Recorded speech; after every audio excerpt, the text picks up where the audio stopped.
ఈయన చేసిన అవిధేయత ఏదైతే ఉందో ఆ అవిధేయత పిల్లరా సేవకుడి దగ్గర నుంచి దేవుడికి మరి వెళ్ళినప్పుడు సేవకుడు అడిగినప్పుడు ఎరా నాన్న నువ్వు చేసి చాలా పొరపాటు అన్నప్పుడు క్షమాపణ చెప్పడం పోయి అబద్ధం ఆడి జనుల మీద ఒకసారి చూశాడు, దేవుడి మీద ఒకసారి చూశాడు.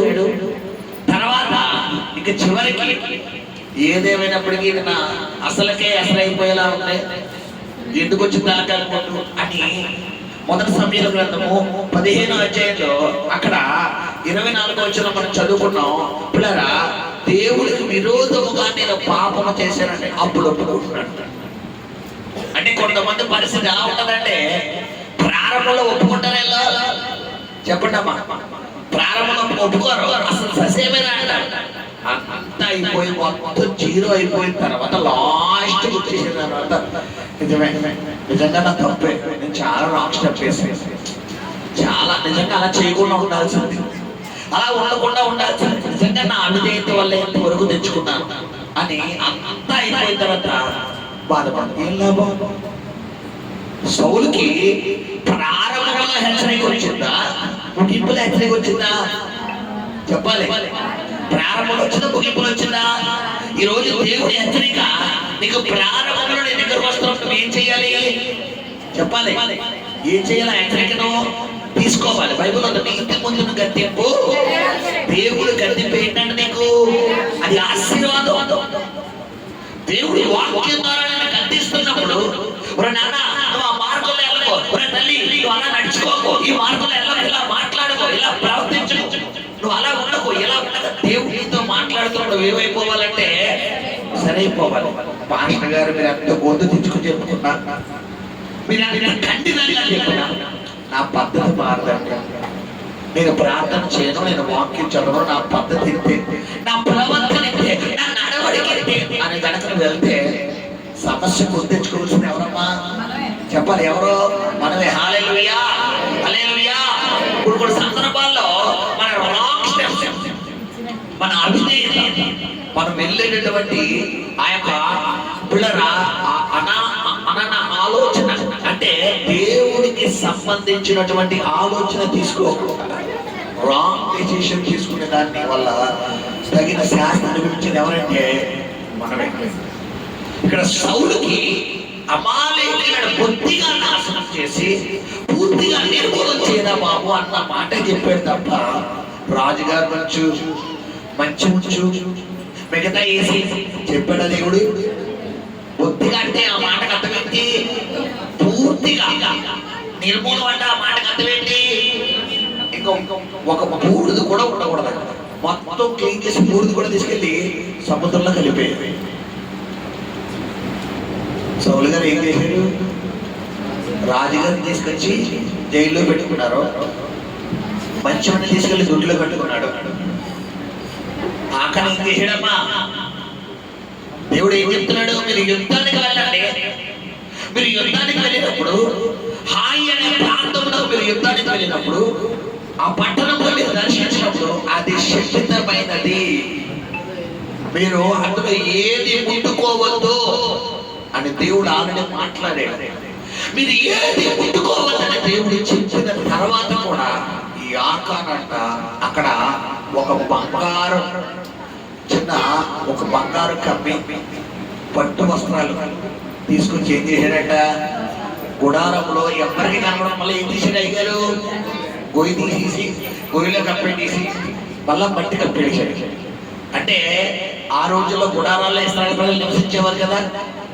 ఇశ్రాయేలు ప్రజలు ఐగుప్తు నుంచి కానానికి వెళ్ళేటప్పుడు ఈ 40 సంవత్సరాలు ఎలా అంటే ఉదాహరణకు చూడండి, ఈ బొమ్మూరు బాలాజీపేట దాటాక ఆ రైల్వే స్టేషన్ బ్యాక్ సైడ్ ఉంటుంది కదా, బొమ్మూరు బాలాజీ స్టేషన్, అక్కడ ఈ రైల్వేకి సంబంధించిన కొంతమంది కూలి వాళ్ళు ఈ ట్రాక్ పనిచేసే వాళ్ళు ఏం చేస్తారంటే వలస వస్తారు. ఆ ఒరిస్సా నుంచి, జార్ఖండ్ నుంచి, రాజస్థాన్ నుంచి ఈ మొండు పనులన్నీ వాళ్ళే చేయగలరు, మనం చేయలేము. వాళ్ళు ఏం చేస్తారు? ఇలాంటి డేరాలు వేసుకుంటారు. డేరాలు వేసుకుని అక్కడే పొలలో, అక్కడే కట్టెలు, అక్కడే వాష్రూమ్, అక్కడే అన్ని అయ్యాయి, అక్కడే ఉంటారు. అలాగే ఇశ్రాయేలు ప్రజలు ఐగుప్తు నుంచి కానానికి వెళ్ళేటప్పుడు ఆ మేఘం నిలబడిన రోజులు, అది రోజులైనా వారాలైనా నెలలైనా సంవత్సరం ఎక్కడ ఉండాలో ఆ మేఘం కింద ఉండాలి. పగటి పూట ఆ మేఘం మేఘస్తంభంగా, రాత్రి పూట అగ్నిస్తంభం అంటే రాత్రి అంతా వెలిగించేది. ఇంకా పాములు, జంతువులు, పురుగులు, సింహాలు, జంతువులు ఏవి కూడా రాకుండా ఆ మేఘం ఉన్నంత వరకు కూడా పూర్తి వెలుగు అలా ఉండేది. అలాగా ఆ డేరాలు వేసుకుని మీరు ఉండేవారు. అలాంటి డేరాలో ఆకాన్ డేరా ఒకటి, ఆకాన్ గుడారం ఒకటి. ఆ డేరాలో, ఆ గుడారంలో గొయ్యి తీసి ఈ శపితమైన వస్తువులు తీసుకుని ఎక్కడ కప్పెట్టాడంట? గొయ్యిలో కప్పెట్టి మట్టి మూసేసాడు. అనుకున్నాడు సారు, ఎవరికి తెలియదు, ఎవరికి తెలియదు. 3వ గంటకి కాదు కదా, 2వ గంటకి కూడా తెలియదు అనుకున్నాడు. ఎవరు చూశారు? దేవుడు చూశాడు. సార్ చేసిన పనికి ఎన్ని వేల మంది చనిపోయారంట? దాదాపు పిల్లరా కొన్ని వేల మంది చనిపోయారు.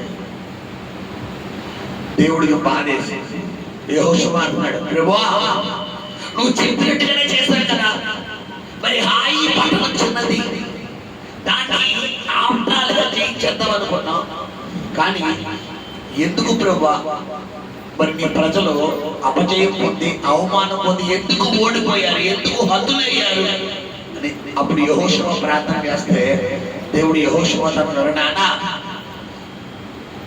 జనులలో శపితమైనది ఒకడు తీసుకువచ్చి దాశాడు అన్నాడు. అప్పుడు సేమ్ ఇక్కడ సౌలుకి ఇచ్చిన అవకాశం వల్లే యెహోషువ కూడా ఒక అవకాశం ఇచ్చాడు. ఏంటి? మీలో ఎవడో ఒకడు శపితమైనది తీసుకుని దాశాడు, ఆడెవడో ముందుకు వచ్చాడు, ఆడొక్కడితో పోతాడు, ఆడెవడో ముందుకు వచ్చాడు, ఆడొక్కడితో పోతాడు, లేకపోతే కుటుంబం స్మాష్ అయిపోతే వచ్చాడు. ఆఖరి ముందుకి రాలేదు. ఇప్పుడు దేవుడి దగ్గర యెహోషువ ప్రార్థన చేస్తున్నాడు. దేవుడు అన్నాడు, గోత్రాల వారిగా తీయన్నాడు. కొన్ని సందర్భాల్లో దేవుడు వాక్యం ద్వారా ఖండిస్తాడు. వాక్యం ద్వారా ఖండితంలో ఏమైపోవాలి? సరే 99% ఇక్కడే సెట్ అయిపోవాలి. ఒకవేళ చిన్న ఉదాహరణ చెప్తాను. పోలీసుల ట్రీట్మెంట్లు రకరకాలు ఉంటాయి. ముందు వార్నింగ్ ఇస్తాడు, మర్యాదగా చెప్పి అంటాడు, నాకేమీ తెలియదండి, నేనేమీ చేయలేదండి అంటాడు. లాఠీతో 2 దెబ్బలు ప్లేస్ కనబడిన ప్లేసులే అంటారు. ఎక్కడ? అరిచేతుల మీద, అరికాళ్ళ మీద. ఇక్కడ దెబ్బలు కొడితే ఏముందో దెబ్బ కనబడదు, మిగతా ఎక్కడ కొట్టినా తండ్రి వచ్చేది. చెప్తావా లేదా అంటాడు. మీరు ఎన్ని కొట్టినా నాకు ఏమీ తెలియదని అంటాడు. ఇప్పుడు పొడుతాడు, అబ్బా అంటాడు, కానీ కొంచెం ఎక్కువ చెప్పాలనిపిస్తుంది కానీ చెప్పడం. ఇప్పుడు 3rd డిగ్రీ ఉంటుంది తెలుసా మీకు? 3rd డిగ్రీ పనిష్మెంట్ అంటే పిల్లరా చాలా దారుణంగా ఉంటుంది. ఎలా ఉంటుందంటే ఇంకా ఐస్ పెడతారు, మామూలుగా ఉండదు. ఈ ముడుకుల మీద లేదంటే ఇంకా రకరకాల భాగాల్లో దాడి చేస్తారు. అప్పుడు మేట ఎడకొచ్చంటే బయటకు వచ్చాడు. ఇప్పుడు గమనించండి, ఇది లోక సంబంధమైనది, బట్ దేవుళ్ళో ఎలా ఉండదు. కానీ నీ ఇన్నర్గా దేవుడు టచ్ అంటే ఏంటి? నీ మనస్సాక్షి. దేవుడు ఇక్కడ సౌలుతో ఏం చెప్పాడంటే, ఎవరైనా నువ్వు మంచిగా అమ్మాలేకులు బొత్తిగా నాశనం చేసి నిర్మూలన చేశారా అన్నాడు. సారు కొంచెం ఎక్కువ చదువుకున్నాడేమో, కొంతమందికి తెలివితేటలు ఎక్కువ, జ్ఞానంతో పాటు పిల్లరా ఆ యొక్క తెలివితేటలు కూడా ఎక్కువే. ఎలా ఉంటదంటే దేవుడు చెప్పిన దానికన్నా చెప్పాలి ఇలా సొంత పెత్తనాలు ఎక్కువ. సార్ కూడా సొంత పెత్తనాలు ఉపయోగించడం వల్ల ఏమైపోయింది చెప్పండి అమ్మా? అసలుగే మోసం వచ్చేసింది. రాజుగా కొన్ని సంవత్సరాలు వంశావళి, ఇతని తర్వాత తన కుమారుడు, ఇతని తర్వాత తన మనవడు, ఇతని తర్వాత ముని మనవడు, రాజ్యం ఏలవలసినటువంటి సౌలు కుటుంబం అసలు సౌలు గోత్రంలోనే సరైన ఒక్కడు కూడా లేకుండా పతనం అయిపోయింది. కారణం ఎవరంటారు? సౌలు అవిధేయత, సౌలు విధేయత చెప్పాలి. అవిధేయత. దేవుడికి ఎవరిష్టమో తెలిసేపులారా? 1,00,000 రూపాయలు మనకి ఇచ్చేవాళ్ళు ఇష్టం, అవును కదా? 10 లక్షలు మనకి ఇచ్చేవాళ్ళు ఇష్టం, అవును కదా? 1 కోటి రూపాయలు ఇచ్చేవాళ్ళు ఇష్టం, అవును కదా? ఎవరిష్టం దేవుడికి? బలి అర్పించుట కంటే నువ్వు ఇచ్చే కానుక దేవుడు కావాల్సింది. ఆయన మాట విను, అది ఆయన పండగ చేసుకుంటాడు. దేవుడు నీతో ఏది చెబుతున్నాడో, ఏ మార్గంలో వెళ్ళమన్నాడో, ఏ దారిలో వెళ్ళమన్నాడో, ఎలా నడుచుకోమన్నాడో, నువ్వు అలా వెళ్ళినప్పుడే నిన్ను బట్టి దేవుడు సంతోషిస్తాడు. సౌలు అది లేదు, సౌలు దగ్గర క్యారెక్టర్ లేదు. కొంతమంది చెప్పినా కదా, కొంతమంది ఎంత చెప్పినా ఇక్కడ సరే ఫస్ట్ కరెక్టారండి, అయ్యి బాబో వీళ్ళ దగ్గర నోబుల్ అవార్డు కన్నా ఇంకా ఏదైనా గొప్ప అవార్డు ఏదైనా కనిపెట్టి వీళ్ళకి ఇచ్చేయాలి. ఎలా నటిస్తారంటే ఓకే అండి, ఎలా ఎలా ఎలా ఎలా ఎన్ని యాంకులు అన్నాకులు బయటికి వెళ్ళాక ఆవిడ అక్కడ మాకేంటి ఎవరికి నష్టం చెప్పాలి, ఎవరికి నష్టం? హల్లెలూయా. ఎవరికి నష్టం చెప్పండి, ఎవరికి నష్టం? సౌలు పతనానికి గల కారణాల్లో ఒకటి కూడా సరైనది. సౌలు అసలు చెప్పాలంటే సౌలులో ఏమన్నా ప్లస్లు కనబడుతున్నాయంటే ఏది లేవు. అక్కడ రాజ్యం ఏడానికి గోత్రాలు ఇచ్చి ఏ గోత్రం అని చెప్పాను, కడసారి గోత్రం అంటే అల్పమైన గోత్రం. రెండవది అతడు రాజ్యం ఏడానికి రెండోది ఏంటంటే దేవుడు అసలు ఇతను ప్లానింగ్ ఏమన్నా ఉందా, అసలు రాజ్యం అవుదామన్న ఆలోచన ఏమన్నా ఉందా చెప్పాలమ్మా, ఉందా? కొన్ని ఆశపడ్డాడంటే ఆస్తి ఇచ్చినట్టు అనుకోవచ్చు. ఇతను ఏం కోల్పోయి వస్తున్నాడో, మొదటి సమయం 10 ఇతను ఏం కోల్పోయాడు? గార్ధబముడు కోల్పోయాడు. గార్ధబముడు ఎక్కువ, గాడిద ఎక్కువ, రాజుగారు పోస్ట్ ఎక్కువ. అసలు లెక్క అంచనా ఉందా చెప్పండి? రాజుగారు ఎక్కడా చెప్పండి అమ్మా, రాజుగారు ఎక్కడా, గాడిద ఎక్కడా? అంటే నువ్వు ఈ రోజు 1000 రూపాయలు కోల్పోయావు. ఎంత నష్టం నీకు? ఎంత వచ్చింది? 1000 రూపాయలు నష్టం వచ్చింది. 1 కోటి రూపాయలు ఇవ్వాలంటున్నాడు. 1000 ఎక్కడా, 1 కోటి ఎక్కడా?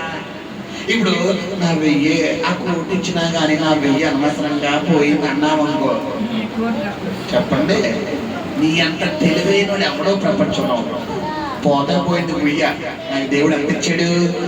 1 కోటి. 1000 ఎంత ఇచ్చాడని సంతోషించాలి. ఇప్పుడు 1000 పోవడం వల్ల ఎంత నీకు? ఇప్పుడు 1000 పోయినందుకు స్తుతించాలా, బాధపడాలా? బాధపడతాం గట్టిగా చెప్పండి, చెప్పండి అమ్మా. 1000 పోయినందుకు బాధలేదా? నేను ఎగ్జాంపుల్ చెప్తున్నాను. 1000 కొంతమంది 1,00,000, కొంతమందికి 50 లక్షలు, కొంతమందికి 20 లక్షలు. ఇప్పుడు నీ డబ్బు పోయినందుకు బాధపడాలా, దేవుడి దగ్గర నుంచి రాబోతున్న ఆశీర్వాదం కోసం సంతోషపడాలా? చెప్పాలి. మరి ఇప్పుడు నువ్వు ఎందుకు బాధపడుతున్నావు అంటే ఎవరు ప్లానింగ్ రివర్స్ లో వెళ్తున్నావు చెప్పాలి. సౌలు కోల్పోయింది 2 గాడిదలు, 2 గాడిదలు. దేవుడు ఇది ఇస్తున్నాడు రా సౌలు గారికి, రాజ్యాన్ని ఇచ్చేస్తున్నాడు. ఇప్పుడు గమనించండి, కొన్ని సందర్భాల్లో నువ్వు కోల్పోయిన దానికంటే 1 కోటి దేవుడు అధికంగా ఇస్తాడు. అయితే నిలబెట్టుకోవడం కూడా ఎవరికి రావాలి? మనకు రావాలి. నిలబెట్టుకోవడం నీకు రావాలి. నీకు నిలబెట్టుకోవడం వచ్చినప్పుడే 1, 10, 10, 100, 100, 1000, 1000, లక్ష, 10 లక్షలు, 10 లక్షల, కోటి, 100 కోట్లకి వెళ్ళిపోతుంది. నిలబెట్టుకోకపోతే అదే 100 కోట్లు 10 కాస్త 100, 100 కాస్త 50, 50 కాస్త 20, 20 కాస్త 30 కాస్త 10, 10 కాస్త 5, 5 కాస్త 1, 1 కట్ట కోడిగుడ్డు అంటే ఏంటి? 0. ఇప్పుడు చెప్పాలి, నిలబెట్టుకుందావా కూర్చుకుందావా? నిలబెట్టుకోవాలంటే నువ్వు ఇక్కడ ఒక పని చేయాలి. ఏంటి? సౌలు చేసిన పని చేయకూడదు. ఏంటంట?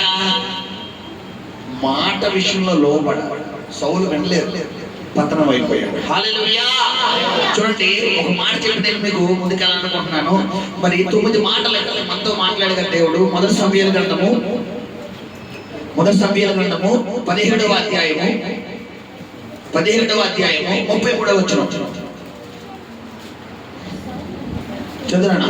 సౌలు ఈ ఫిలిష్తీయుని ఎదుర్కొని వానితో పోట్లాడుటకు నీకు బలము చాలదు, నీవు బాలుడవు, వాడు బాల్యము నుండి యుద్ధాభ్యాసము చేసిన వాడని దావీదుతో అనెను.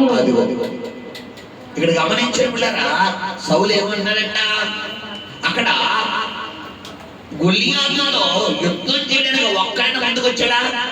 చెప్పాలి, ఒకడైనా వచ్చాడా? ఒకడు రాలేదు, ఒక్కడు కూడా ముందుకు రాలేదు. పోను ముందుకు వచ్చినోడిని ప్రోత్సాహపరచాలా నిరుత్సాహపరచాలా? చెప్పాలి, ప్రోత్సాహపరచాలి. ప్రోత్సాహపరచకుండా ఏం చేస్తున్నాడు? ఏమన్నాడు? నువ్వు బాలుడివి, నీకు బలం సాదు, నువ్వు ఆప్రాలు ఆడి కట్టడం చూసావు ఎలా ఉందో.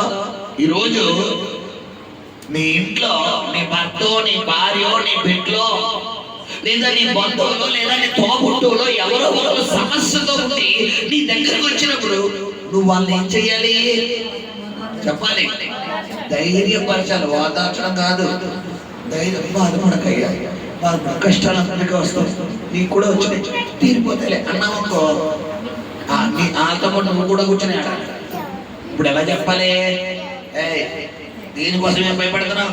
దేవుడు చేస్తాడు, నీ దేవుడు ఉన్నాడు, బాధపడకు, ఎగ్జామ్స్ అన్నీ అయిపోతాయి, అన్ని చేస్తాడు, చూసుకో, ధైర్యంగా అన్నావనుకో, అవును కదా, ఏమొచ్చేది లోపల? బాధపడకమ్మా, ఈసారి అయిపోతాయంటావా, జరుగుతుందంటావా, ఏమో చేద్దాం అన్నావనుకో, ఏదైనా అర్థం అవ్వట్లేదు. ఇప్పుడు సౌలు ప్రోత్సాహపడుతున్నాడు, నిరుత్సాహపరుస్తున్నాడా? చెప్పాలి, నీ ఇంట్లో నీ భర్త నిరుత్సాహంలోకి వెళ్ళిపోతే భార్యగా నువ్వేం చేయాలి? వాళ్ళతో కూడా కూర్చొని ఎక్కబడింది. ఏం చేస్తున్నాం మనం? ఏమోనండి నాకు అర్థం కావట్లేదు అన్నామనుకో, నీలో సౌలా ఉన్నాడు. నువ్వేం చేయాలి? భార్యగా మన దేవుడు ఉన్నాడండి, మన దేవుడు చేస్తాడు, ధైర్యంగా ఉండండి అని చెప్పాలి. నీ భార్య సమస్యలు పోతే భర్తగా నువ్వేం చెప్పాలి? చెప్పండమ్మా. ఏమోనండి నాకు భయం వేస్తుంది, మీరు ఏడండి, మీరు అరగంట ఏడండి, నేను అరగంట ఏడుతాను అన్నామనుకో, కొంతమంది వంతులు వేసుకుంటారు కదా, నువ్వు అరగంట ఏడు, నేను అరగంట ఏడుతాను. ఏ నీ గదిలో ఏడితే అలా ఆ గదిలో ఏడుతాను. మొత్తానికి ఇల్లంతా ఏడిపోయి అయితే శాస్త్ర శుభ్రంగా నవ్వుకుంటాడు. ఇంకా ఆడికి లాఫింగ్ క్లబ్ అనమాట. ఇప్పుడు ఆయన ఏడిపించాలా నవ్వించాలా? చెప్పాలి, గమనించండి. నీ జీవితంలో ఎలాంటి సమస్య నీ జీవితంలోకి వచ్చినా నీవు దేవుడి మీద నమ్మకం కలిగినప్పుడు నీ సమస్యను విడిచిపెట్టి వెళ్ళిపోగలుగుతుంది. హల్లెలూయా, హల్లెలూయా. సౌలు ఏం చేస్తాడంటే నిరుత్సాహపరుస్తున్నాడు. కారణం ఏంటంటే పిల్లరా, ఇతడు సమస్యను చూస్తే విధానం ఎలా ఉందంటే దేవుడి కంటే ఎక్కువగా ఉన్నాయి. ఈరోజు మనకు సొసైటీలో కనబడతారు. ఎలా అంటే పిల్లరా, గత కొన్ని నెలల క్రితం, నేను గతంలో చెప్పాను, కొన్ని సంవత్సరాల క్రితం 2022 అక్టోబర్ ఆ ప్రాంతంలో ఒక సహోదరుడు దగ్గరికి వచ్చాడు. 3 కోట్ల రూపాయలు అమ్మతో వచ్చాడు. ఎన్ని కోట్లు? 1 రూపాయి జేబులో సిల్లి కావలేదు. దేవుడు నా దగ్గర తీసుకొచ్చినప్పుడు దేవుడు అన్నాడు, అప్పుడు వీళ్ళు ఉన్నారు, సింపుల్ గారు గుర్తున్నారు, మీకు గుర్తుంది కదా, ఈ పిల్లలు అదే ఉన్నారు, జయరాజ్ ఏదో పేరు, ఏం పేరు? జయరాజ్ ఏదో మొత్తానికి పేరు అనమాట. పిల్లరా, 3 కోట్ల రూపాయలు దేవుడు అన్నాడు, సంవత్సరం తిరిగే లోపల నేను అద్భుతం చేయబోతున్నాను. 2023 సెప్టెంబర్ అనేది వచ్చేసింది, ఇంకా రూపాయి కూడా రాలేదు. ఆ అబ్బాయి నాకు ఫోన్ చేశాడు, పాస్టర్ గారు సంవత్సరం అన్నారు, 11 నెలలు అయిపోయిందని అన్నాను. అన్న, దేవుడు కార్యం చేయడానికి 1 సెకండ్ చాలన్నా, 1 నిమిషంలో దేవుడు అద్భుతం చేస్తాడని మీరు నమ్మకం ఉంచండి అన్నారు.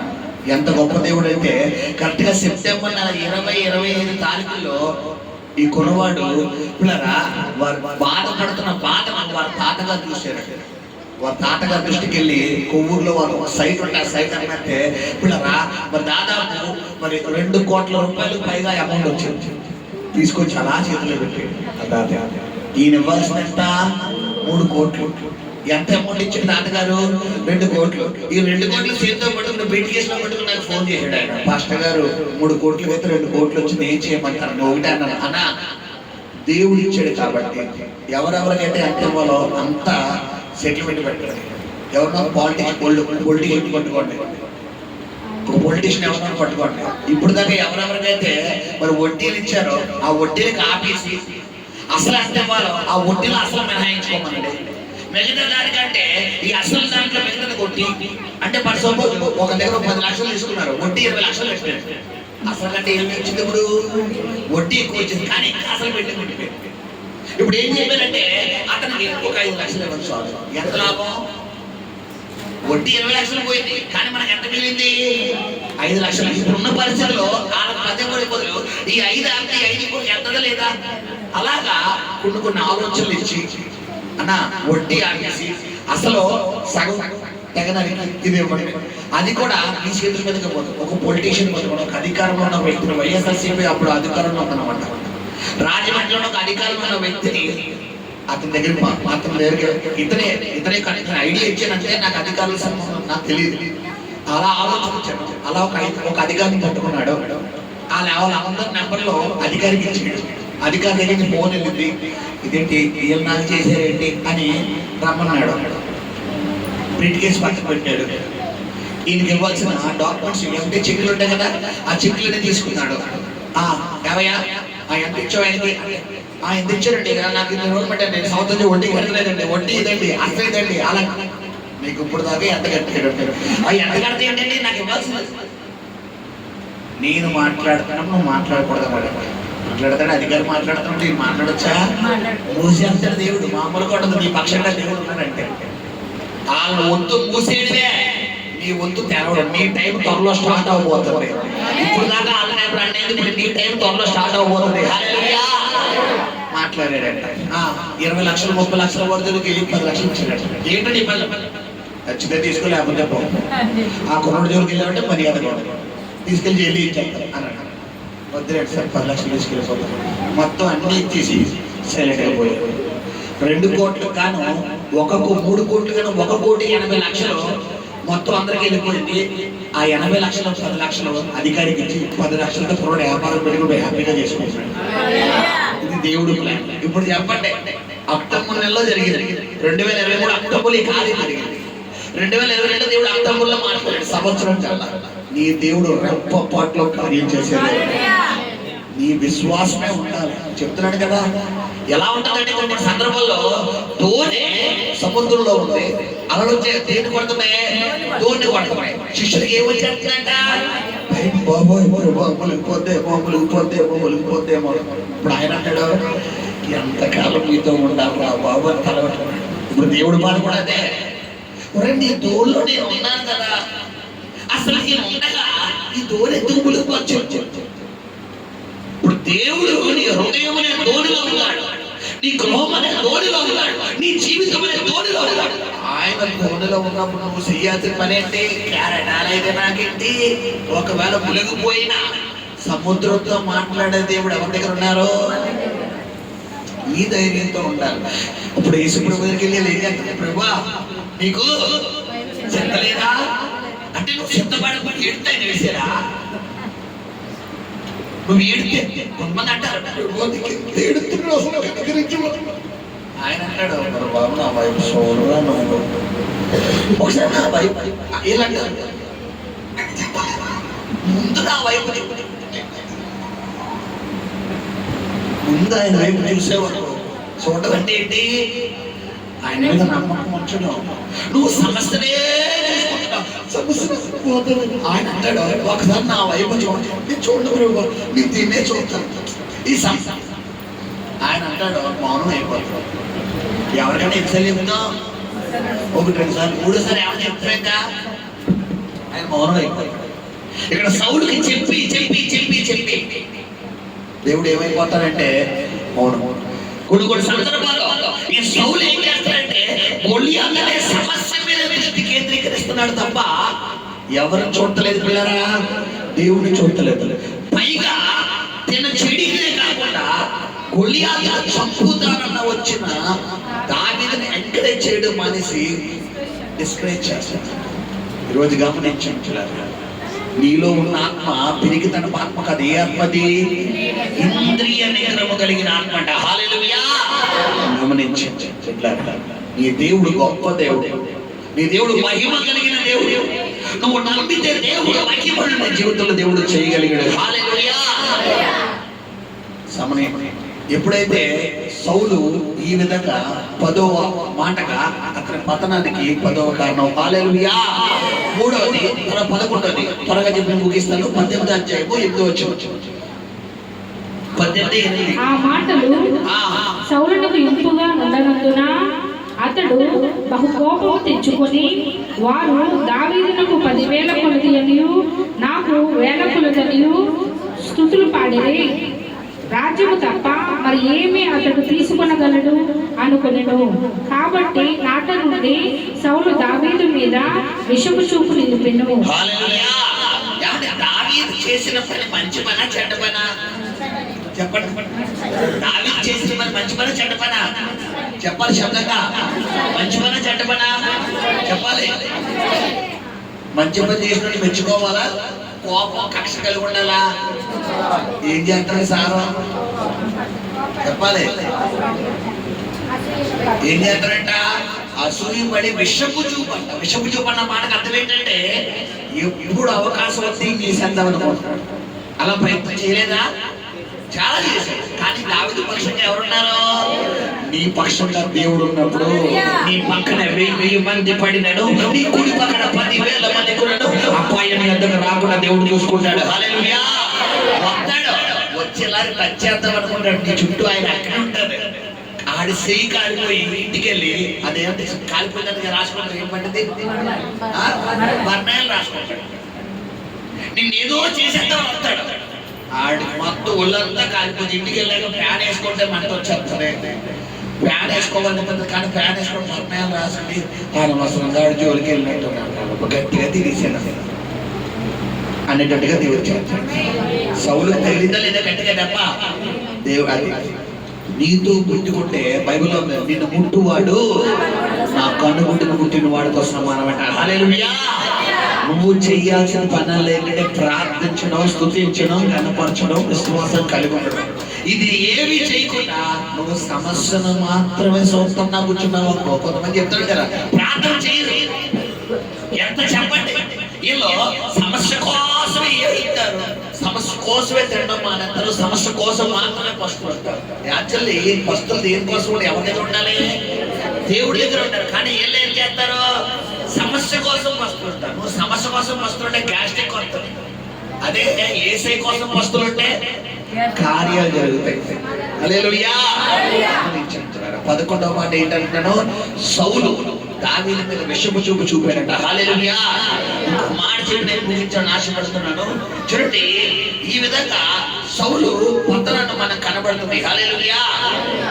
తర్వాత 17వ వచనం, 19-17.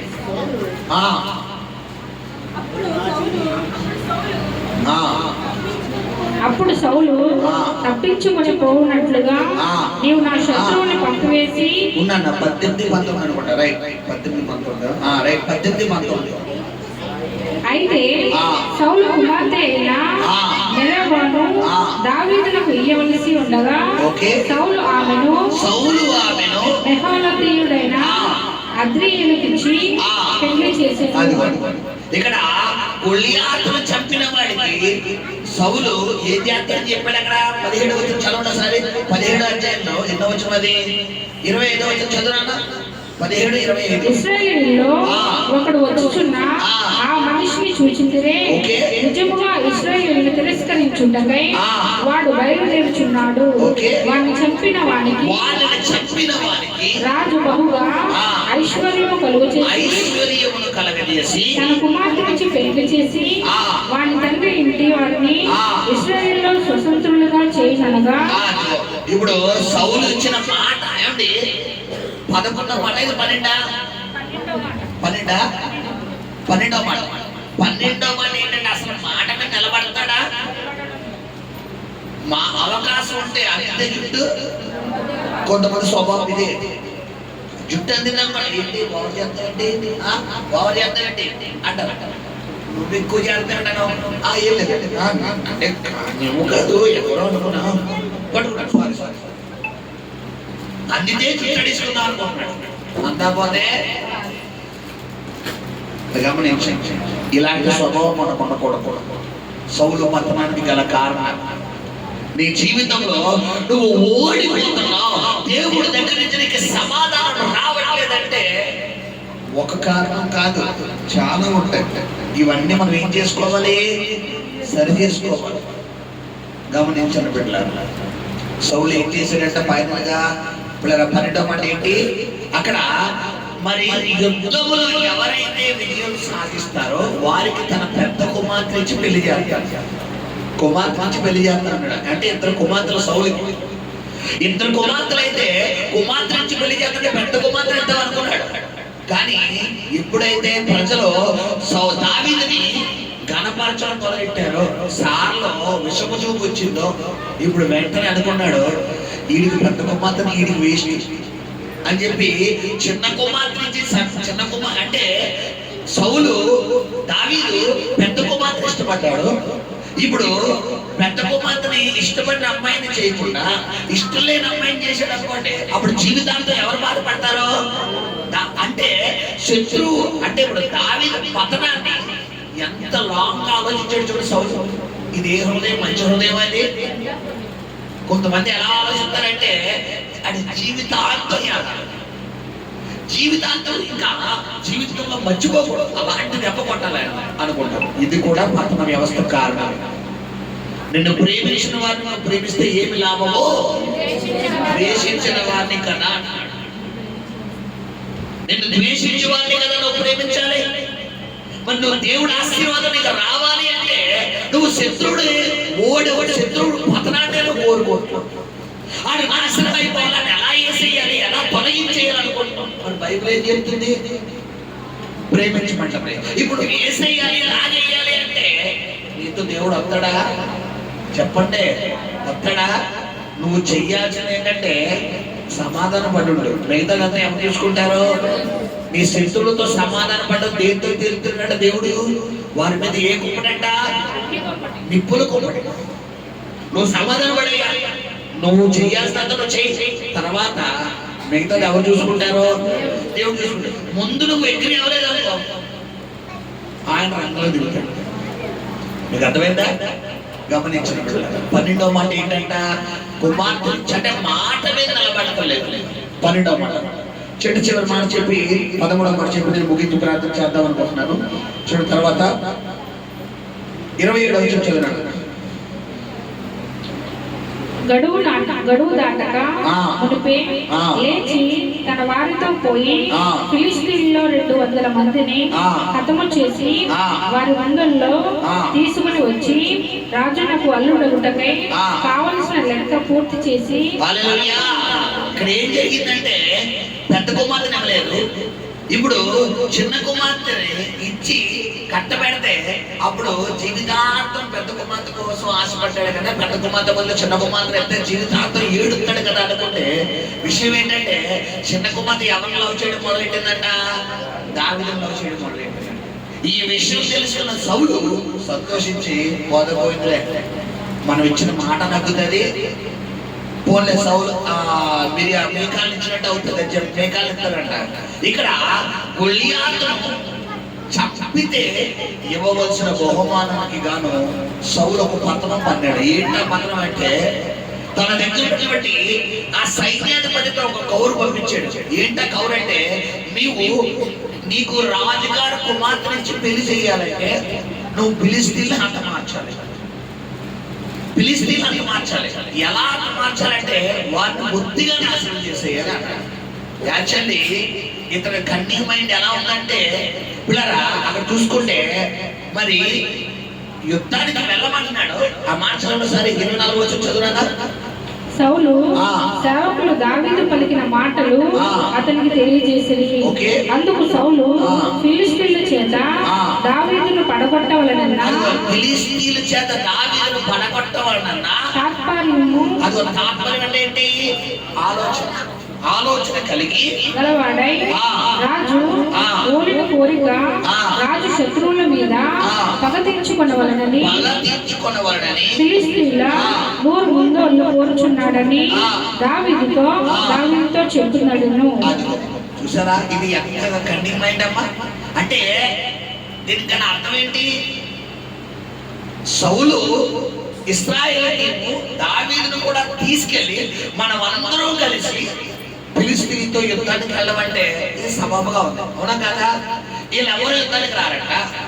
ఎవరు పంపిస్తున్నారు?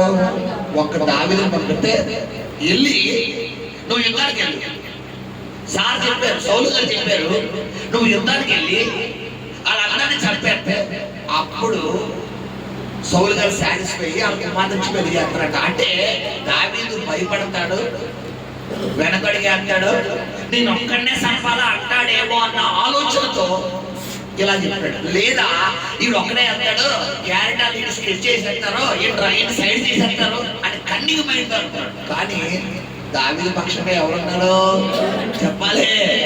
నీ పక్షంగా దేవుడు ఉన్నాడా?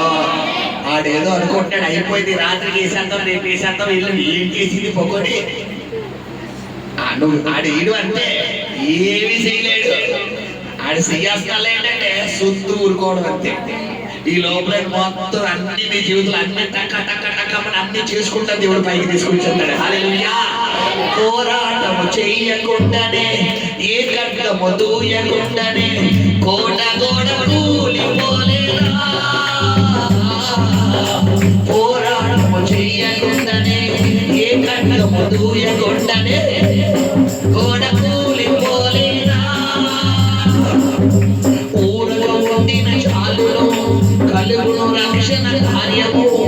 ఊరగా ఉండిన కార్యము కలుగును రక్షణ కార్యము. స్థిరపరిచే యేసు దేవుని క్షేమం ఇస్తున్నాడు. నేనెందుకు భయపడవలెను, సామాన్యుని వలెను. నేనెందుకు భయపడవలెను, సామాన్యుని వలెను. హల్లెలూయా. నువ్వు భయపడొద్దు, నువ్వు సామాన్యుడు కాదమ్మా. నువ్వు అసామాన్యుడు, అసామాన్యమైన దేవుడు ఆరాధిస్తున్న దేవుడు. నీ దేవుడు సాధారణమైన దేవుడు కాదు. ఎండిని ఎముకలను సైన్యముగా లేవనెత్తిన దేవుడు. మృతుల లోకం నుంచి లాజరును లేపిన దేవుడు. ఆకాశం నుంచి మన్నాను కురిపించిన దేవుడు. సముద్రాన్ని 2 రాష్ట్రాలుగా చేసిన దేవుడు. యోర్దాను నదిని వెనకకు మళ్లించిన దేవుడు. అది నీ దేవుడు గొప్పతనం. అది గుండె మీద కుట్టుకు నువ్వు చెప్పాలి. శత్రువు ఎవడొక్కడ రాని నా దేవుడు అన్నాడు అని చెప్పాలి. అన్నవనుకో అటు బ్రేక్ డ్యాన్స్ చేయిస్తాడు. నువ్వు వాడిని నేర్పించాలా, ఆడే వేయాలా, మానవాన్ని నేర్పించాలి. పాపం సౌలు గారికి తెలియదు దావీదు గారిలో ఉన్న స్ట్రెంత్ ఎంతో. దావీదు ఆల్రెడీ చెప్పాడు, 1 సమయంలో 17 ఏం చెప్పాడు? మా తండ్రి నాకు కొన్ని గొర్రెలు అప్పగించాడు. ఆ గొర్రెల్ని కాస్తున్న సింహము ఎలుగుబట్టి వచ్చినప్పుడు వాటిని రెండింటిని కొట్టి తరిమి చంపేసేను అన్నప్పుడు అతను బలం ఎంతో తెలియాలి. రెండోది గొలియాతు తలను తెగనరికేసి ఇలా పట్టుకొచ్చాడు. అప్పుడు మొత్తానికి తెలియాలి. కొంతమందికి అసలు నీతో దేవుడు నీ పక్షంగా ఎన్ని ప్లాన్లు వేసినా అన్ని విఫలమైపోతున్నా కూడా వాళ్ళకి ఏం తెలియదు. అసలు బాబా దేవుడు ఉంటాడు రా బాబా, అనవసరంగా పెట్టుకు తెలియదు. సరైన టైం వస్తాడు, గట్టిగా ఇచ్చేస్తాడు. అప్పుడు సెక్కబద్ధం చేసుకుంటారు. ఆ టైం వరకు నువ్వేం చెయ్యాలి? నువ్వు కంగారు అడిపోయావు అనుకో, వ్యవస్థలు ఎవరి తగిలంటే చెప్పండి, మనకి తగిలేదు. జాగ్రత్తగా ఉండాలి. నువ్వు చెయ్యాల్సిన ప్రార్థన చేయడం, వాక్యం చదవడం, ప్రభు సన్నిధిలో కనిపెట్టడం. మిగతా ఆయన చూసుకోబోతున్నాడు. ఆయన చూసుకోబోతున్న ప్రభు చెప్పిన ప్రవచనం మాకు నేనున్నాను అన్నాడు. ఆయన నేను నీకు సహాయం చేయబోతున్నాను. నీతిన దక్షిణ హస్తంతో నేను ఆదుకోబోతున్నాను. ఆయన కృప నీకు తోడుగా రాబోతుంది. నీ పక్షంగా ఉండబోతుంది. ధైర్యంగా ఉండమని చెప్తున్నాడు. హల్లెలూయా, హల్లెలూయా.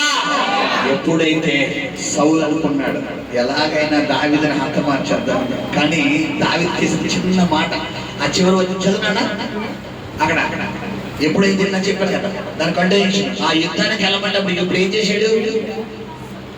కంటిన్యూషన్ చెప్పండి. సౌలు